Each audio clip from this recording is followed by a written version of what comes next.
एक छोटी सी कहानी 2 मिनट लेते हुए तुम्हारा समझाता हूं।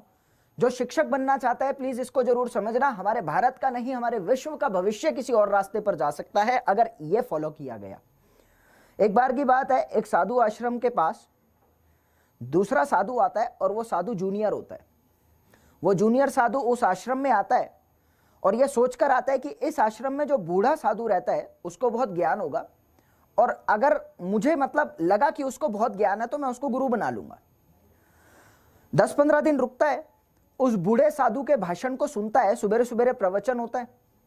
10-15 दिन रुकता है, प्रवचन सुनता है और देखता है कि हर 5-6 दिन बाद वो बूढ़ा साधु घुमा फिराकर उन्हीं बातों पर आ जाता है जो वो 5 दिन पहले बोलता है।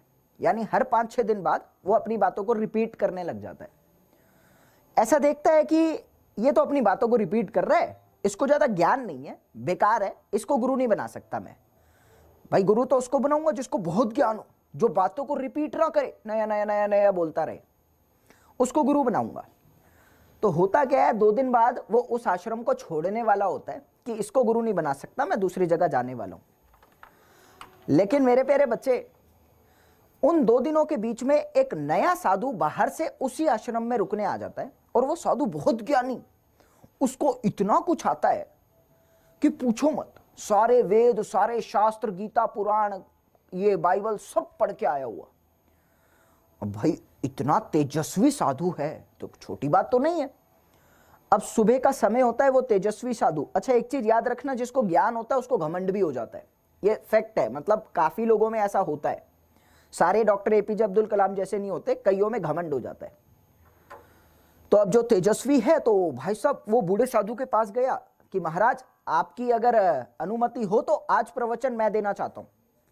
बूढ़े साधु ने कहा ठीक है, दे लो। वो प्रवचन देने गया, 2-2.5 घंटे प्रवचन चला। उसने ऐसी ऐसी बातें बोली जो शास्त्रों में लिखी थी कि सारे वहां पर जूनियर साधु बहुत चकित हो गए, एकदम आश्चर्यचकित रह गए। भाई इतना ज्ञान, ऐसे ऐसे शब्द बोले कि बहुत प्रभावित हो गए। They got very impressed from that सन्यासी, जो अपने आप में बहुत नॉलेज वाला था, उससे बहुत इंप्रेस हुए। तो जो ये साधु आश्रम को छोड़ना चाहता था, 2 दिन बाद इसने मन में सोचा कि मैं तो इसे गुरु बनाऊंगा, बहुत नॉलेज है इसको, तो और कहीं जाने की जरूरत ही नहीं है, जिस चीज की मुझे खोज थी वो मुझे यही मिल गया, मैं इसी को गुरु बनाऊंगा 100%। वो जो बूढ़ा साधु था आश्रम वाला, आंखें बंद करके ध्यान में मगन था, भाषण को ज्यादा बहुत गौर से नहीं सुन रहा था। तो जब प्रवचन खत्म हुआ तो उस सन्यासी ने, जिसने 2 घंटे प्रवचन दिया था, उसने बूढ़े साधु से कहा, महाराज आपको मेरा प्रवचन कैसा लगा? आपके सारे जूनियर साधु बहुत प्रभावित हुए मेरे प्रवचन को देखकर, आपको कैसा लगा?